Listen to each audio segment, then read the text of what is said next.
Democratic Congresswoman Julie Johnson of Farmers Branch, thank you so much and welcome back to Eye on Politics. It's always great to be with you. Nice to see you. So your reaction to the fact that former Congressman Colin Allred dropped out of the U.S. Senate race, the Democratic primary, and instead is running for the 33rd Congressional District where you have already filed. Right.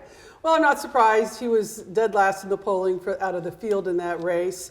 So he was looking for a spot to try to run again. But, I'm focused on my own campaign. We've worked really hard for the constituents in North Texas, really offering positive solutions going forward. I have a lot of bills that I've offered in the Congress to make life more affordable for North Texans, and I'm hoping to get the chance to see those through.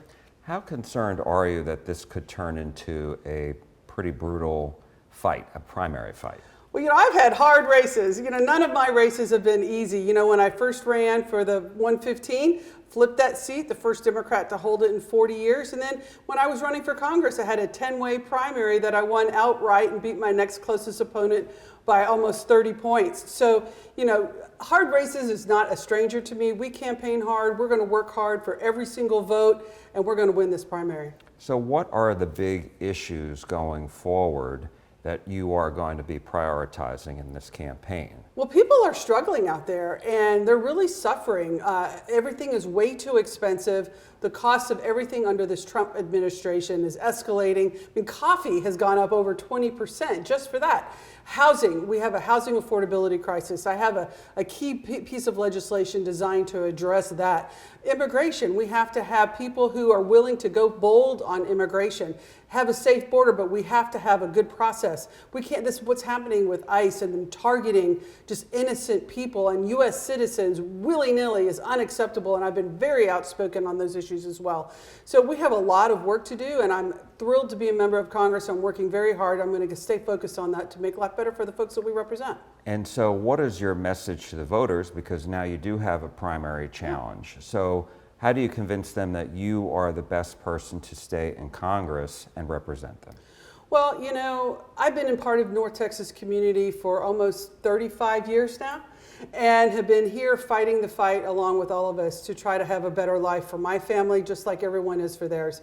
In Congress, I'm diligently focused on that. We have been very present. We've helped thousands of people in the constituencies of Congressional District 32 during my time in office. And like I've said, I have filed over 14 pieces of legislation designed to help American families and Texas families and get results now. We need politicians who aren't just going to give rhetoric, but are actually going to deliver results.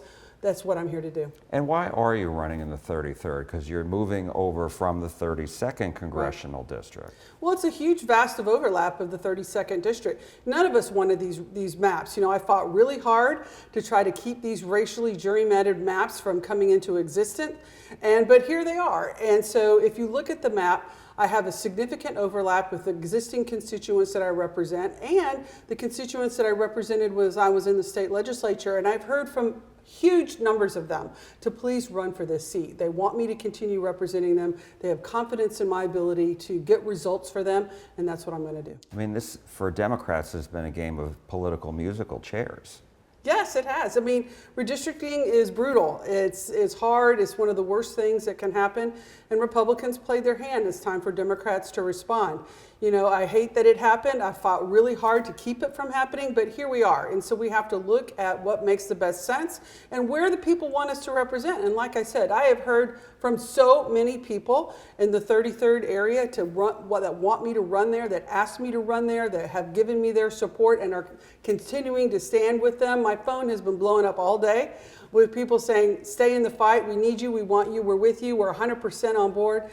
Because they know that I am a fighter and that I'm also somebody who can actually get stuff done. I can work in a bipartisan way to actually deliver results, which is what we need. We don't need people who are going to make promises that they can never deliver on. Last question, and now for voters, for Democrats, for primary voters, here you succeeded Allred in Congress, and now he's coming, he wants to get back into Congress, and he says he thinks he's the strongest candidate in this race. So what do you say to that, and what do you say to the voters? What I say to the voters is, I've been fighting really hard for you. I'm going to continue to fight really hard for you. I hope I have your continued support. I have a lot of solutions to make life better for you. I hope you keep me in Congress so I have a chance to get those done. Congresswoman Julie Johnson, thank you so much. Thank you. We appreciate it. Absolutely.